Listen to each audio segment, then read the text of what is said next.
Murmure du palais. Le Sénat, comme vous ne l'avez jamais entendu.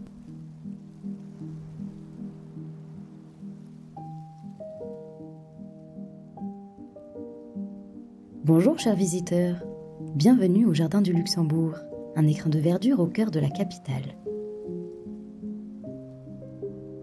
Autour de nous, il y a des marronniers, des érables de Cappadoce, des parotties de Perse.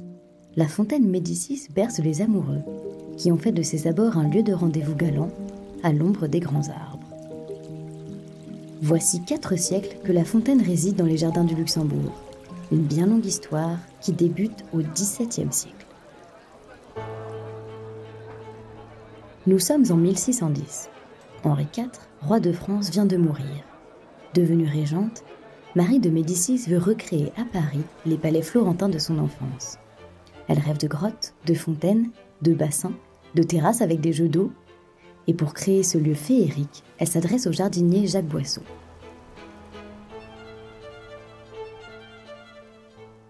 Approchez-vous. Venez observer d'un peu plus près ce long bassin bordé de bégonias.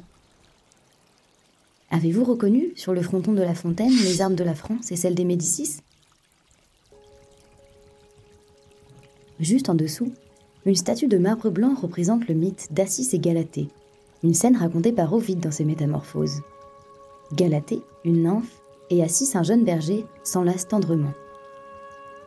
Aveuglés par l'amour, ils n'ont pas vu juste au-dessus d'eux Polyphème, un cyclope aux traits monstrueux. Jaloux de leur idylle, celui-ci écrase son rival sous un rocher. Galatée hurle, elle supplie les dieux de transformer en fleuve le sang de son amant pour qu'il puisse gagner la mer. Galatée est entendue. Voilà donc le sang du pauvre berger qui s'écoule lentement le long des marches, sous les yeux de Diane, la déesse de la chasse, et d'un faune.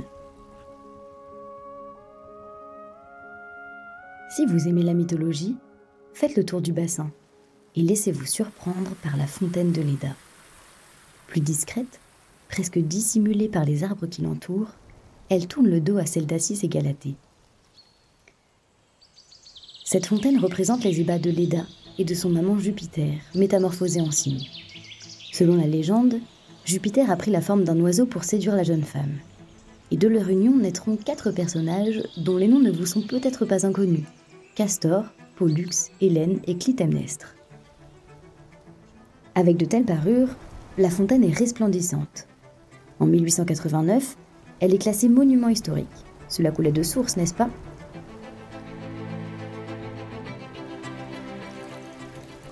Au fil des années, la splendeur de la fontaine s'était un peu estompée.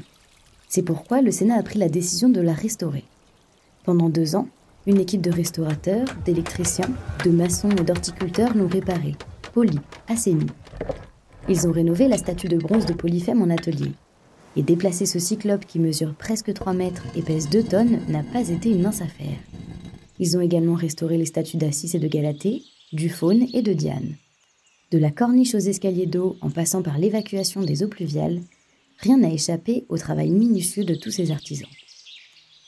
Et désormais, depuis la rue de Médicis, dans le silence de la nuit tombée, vous pouvez contempler jusqu'à 1h du matin la fontaine de Leda, mise en valeur par un tout nouvel éclairage. Restaurée, embellie, sublimée, la fontaine Médicis peut à nouveau recueillir les murmures des amoureux.